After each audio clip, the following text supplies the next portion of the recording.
Hi, I'm Kieran Dalton, and welcome to the Kieran Dalton channel on YouTube.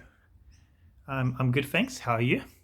So, Rugby League is coming back apparently on the 28th of May, which is good. Channel 9 is playing a little bit of hardball, and they're kind of knocking it back.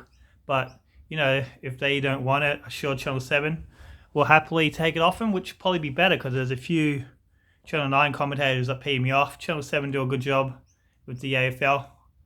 Hopefully Foxtel will still keep their side of the Rugby League, which is good. Rugby, that's all I already watch because they seem a bit more professional. But if Rugby League does come back, it'd be like one of the biggest sports in the world because it's the only sports playing apart from maybe esports. So it should be interesting.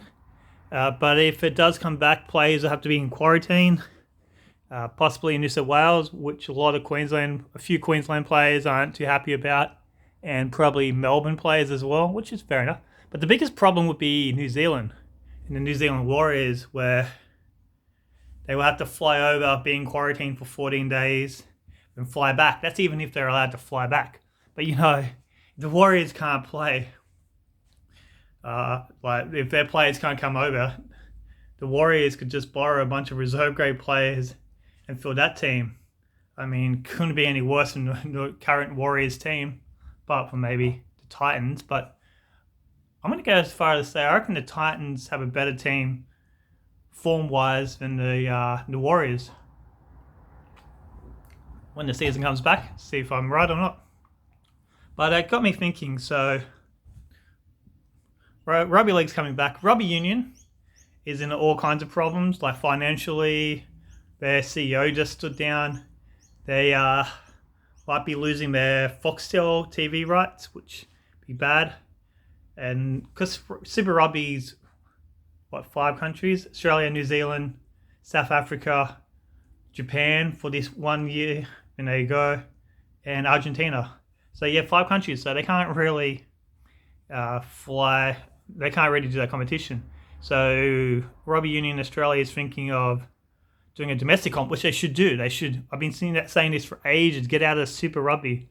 I have another video called How to Save Rugby Union, which you should check out if you like this one. It's just me talking about how the Wallabies and Rugby Union will benefit more from a domestic comp rather than this stupid Super Rugby comp where we only have a few teams. I'm a big fan of the Shield. I think that's a better quality of rugby than the Super Rugby.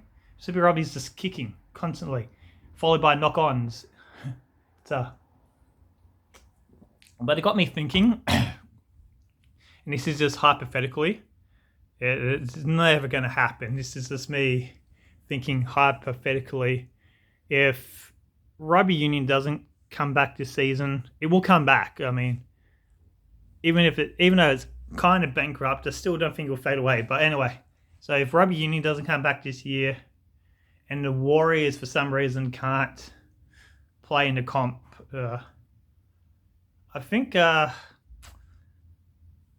should be another team in place of the Warriors made out of Australian Rugby Union players, because there's a few Rugby Union players who want to play or come back to Rugby League. One of them is Jordan Rapiro, who I'll take back. He was a really good winger last season, so he should still have a little bit of form. I mean, he played in the grand final. The other one is Ben Teo, who won a premiership with the Rabbitohs. He wants to come back, but I don't know. He's 33 years old. He might be past it. And another player, Sonny Bill Williams, who was a great player, 2-time premiership player, but he's 34. I don't think Teo and Sonny Bill have what it takes to play week in, week out now. And another player who wants to go from rugby to rugby league is Quade Cooper, who's been saying that for ages, but he can't tackle. You can get away with that in rugby union, but in rugby league, all 13 players have to tackle. But anyway, this is all hypothetically, won't happen. I was just thinking if they fielded a team, I don't know what you could call them. The Renegades, maybe, because they're escaping rugby union. So yeah, I was thinking of a team of rugby union players who. This is like my team of players who I think might be good in rugby league. They could be terrible. I don't know. Just again, this is all hypothetically. So at fullback would have Tom Banks, who plays for the Brumbies. He's a good fullback. I don't know how he didn't make it to the World Cup team when some of the fullbacks we selected for that was there. On the wings are two former rugby league players in Jordan Ripiera and Marika Corbetti, like both try-scoring machines back in the day in rugby league. And I think they still have plenty to offer rugby league. In the centres are James O'Connor, who probably could have broke the record of most Wallabies caps if he behaved off-field. Though he didn't really do anything too bad, just a lot of drinking, I guess. I mean, he didn't actually assault someone or something. And so he's still, I think he just turned 30, so he'd be able to go one season in rugby league. The other centre would be Jack Maddox. He's more of a winger and fullback, but he's young. I'll put him in the team. I just want to see how he goes. In the halves, I have Tom Wright, who actually played for Manly last year, then went back to rugby union. So see how it goes. At halfback, Hamish Stewart, who plays for the Queensland Reds. He's pretty young, but I rate him. He'd probably be the next Wallaby. He'd probably be a Wallaby in a few seasons. But right now he'd be the halfback for this rugby league team. In the front row, they're both from the Brumbies. Brumbies last season were the best Australian team by far. They almost made it to the grand final. But anyway, so the two front rows be Scott Sio and I don't know how to pronounce this. I'm really bad at pronouncing words. There's a lot of A's. I mean, there's 4 A's in the last name. Alan Alatoa. Yeah, let's go with that. And at hooker, I have Joe Powell, who plays fly half for the Brumbies. I think he'd be a good hooker. He's short, fast, and has a good passing game. Rugby union hookers, I didn't choose any for this team because hooker is a different role there. I don't know if it would translate well here. In the second row, Michael Hooper, captain, who I'm actually excited about. I'm a big fan of Michael Hooper. He's a tackling machine. He gives 100% every game. I have him as captain because he's captain of his club in Wallabies. And he's a good captain. He's real positive. I've seen the Wallabies get smashed, and in the post-game interviews, he was still finding positives in a bad performance. So that's kind of what you want in the captain. In the other second row, this guy's more of a prop, but I've just got him in the second row. Taniela Tupou. I think he plays for the Reds. He's meant to be the next big thing in rugby union. So got him there.